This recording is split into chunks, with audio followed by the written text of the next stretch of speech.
Statistics Unit 2, Lesson 2, Permutations and Combinations. In this lesson, we want to use the fundamental counting principle, find the number of permutations or combinations, and then use those to find probabilities. So sometimes we can't list the outcomes or find the probabilities easily, but we really don't need the outcomes. We just need to know how many of them there are. So the fundamental counting principle is if you can break down an experiment into different steps, and there are m ways to do the first one, and n to do the second, and p to do the third, and so on for as many steps as you happen to have, then all you have to do is multiply those different numbers to get the total number of outcomes that there are. Examples of that would be if we wanted to choose a meal for which there are 5 choices of meat, 3 choices of potatoes or rice, 4 choices for a side dish, and 3 choices for a drink. How many meals possible are there, assuming that you pick just one of each? Then you would simply multiply 5 times 3 times 4 times 3 and say that there are 180 meals possible. If you're choosing a student council with 3 choices for president, 2 for vice president, 3 for secretary, and 4 for treasurer, how many total choices are there for the student council? Then you would simply have to multiply those 3 times 2 times 3 times 4 and find that there are 72 choices for student council because you get just one of each of those. You have to choose a president, you have to choose a vice president, you have to choose a secretary, you have to choose a treasurer. Now sometimes when you're choosing, the order of the items is important and sometimes it's not important, and by that I mean that it doesn't affect what happens to those. Like if you pick them in a particular order, the same thing happens to them, then it's not important. If different things happen to them, then it is important.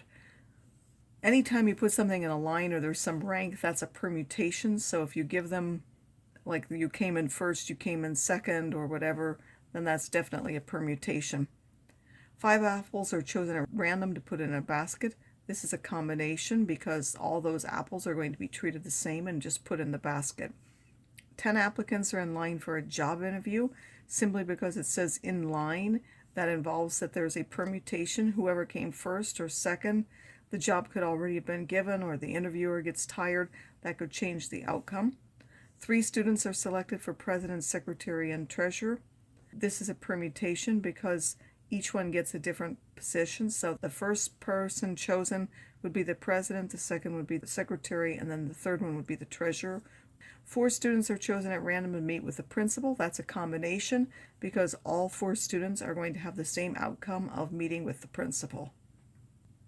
N factorial is n times the number lower than it, and then the number and lower than it, and then 3 and 2 and 1 all the way, where 0 factorial is defined to be 1. So 5 factorial is 5 times 4 times 3 times 2 times 1. The number of permutations of objects in a row is n factorial, or pnn. So you can also write that as you pick all n of them. So from the p, you're permuting n of them by picking n of them. If you don't take all n of them and you only pick r of them, that's p from n, you pick r and you permute them, meaning you're going to arrange them. This is when order is important. So if you're putting them in a row, you're using all of them. If you're using just some of them, then this is r, and that's n factorial divided by n minus r factorial. This is simply going to be a button in the calculator. And then if you're going to choose n at a time from the r and the order is not important, that's going to be this number divided now also by r factorial. Note that these are the numbers in Pascal's triangle when you use the binomial theorem. So when you have 1, 1, 1, 2, 1, 1, 3, 3, 1, and so on, this is the third row. So this is C3, 0, C3, 1, C3, 2, C3, 3. Find each of the following values. So this is just to make sure you know how to use your calculator. You would go to math and then over to prob. Those buttons are here, NPR, NCR, and then this is the factorial. So make sure you know how to use them. You put the number first. So if I want 12p5, I put the 12 on my calculator first, then I go to math, move over to prob, and it's a p, so I would pick this button and then put the 5. Once you've done one of them, of course, you can push second enter and then just go back and change the numbers to whatever other one you want to find, as long as you have it on the screen of your calculator, or you can bring them back. For this one, you would pick the C button, and that's the factorial. So if we want to decide if each is a combination or permutation and then find the number of arrangement, it says how many ways can you choose 5 states from the 50? all 5 of those are being treated the same, so that's a combination of 50 choose 5. You're just picking them, and that's 2,118,760. If you're doing the 4 different positions for a relay race and you want to assign those from a team of 9 runners, so you have 9 runners, but you only want to pick 4 of them for those positions, this is a permutation because they have different functions in the relay race. Typically, they want the one at the end to have a kick, so the coach would have a different reason for picking someone for that. But if you randomly do it, or you want to look at how many ways the coach would have of doing that, that would be NP4, which is 3,024. Now, if you happen to have some things repeated, like if you have 3 letters like A, B, and C, but one of them is repeated like in mom, then there really aren't 3 factorial permutations if you permute them, because some of those are the same. I have made one bold here so that it stands out, but whether this mom is first or third, it would really spell mom, and these 2 would be the same, and these 2 would be the same. So there would really only be 3 permutations, because this would be, there are 2 identical or 2 factorial orders of that. So anytime you have things that are repeated, you take the total number of permutations, which is n factorial, and then you divide by the factorial for each one of those. So if one thing is repeated 3 times, you would divide by 3 factorial. If another one was repeated 5 times, you would divide that by 5 factorial, and so on. So how many permutations are there, the letters in Chihuahua? Well, there are 9 letters, so there's a 9 factorial in the top, but there happen to be 1, 2, 3 H's, so you divide by 3 factorial for the H. There are 2 U's and 2 A's, so you would divide by 2 factorial for the U and 2 factorial for the A, and that would give you 15,120 permutations of those letters.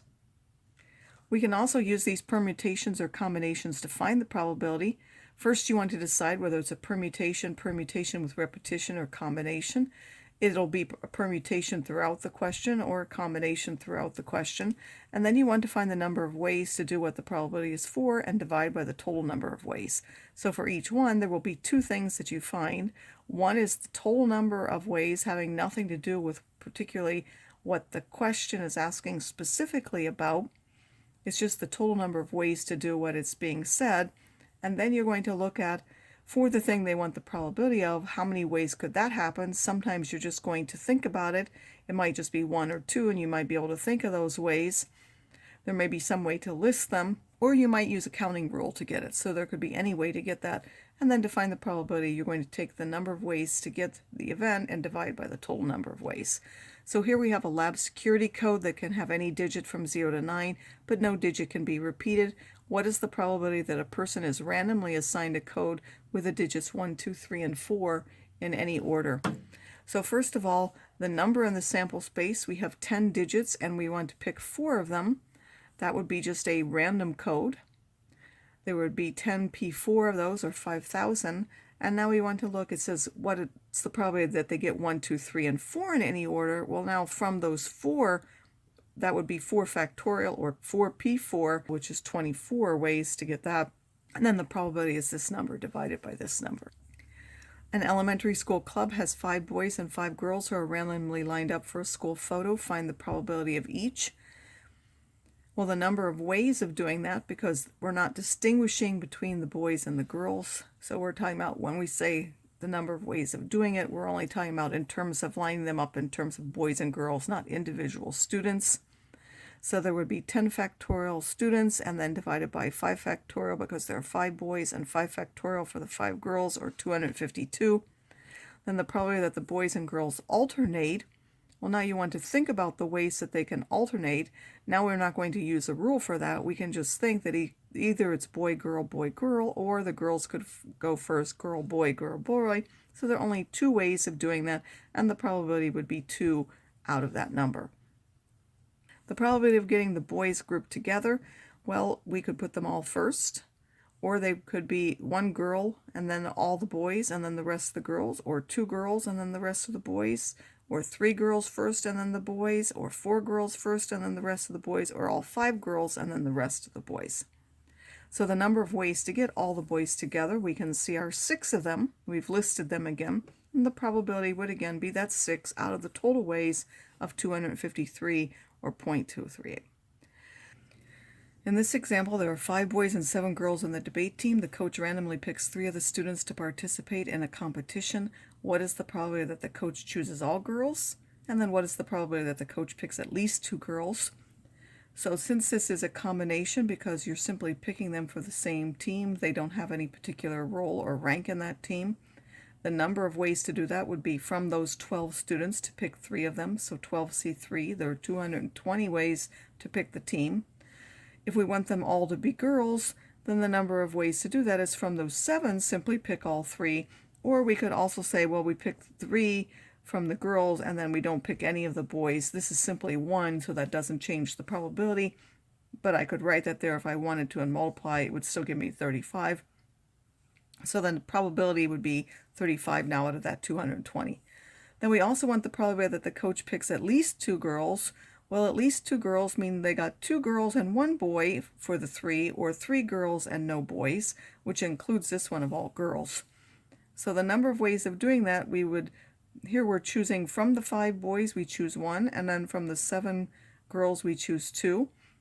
Or, in this case, they're mutually exclusive, so we can just add them. From the 5 boys, we don't choose any, and then from the 7 girls, we choose 3 of them, which is the same as the one up here. And that will give us 140, so the probability would be 140 out of that 220.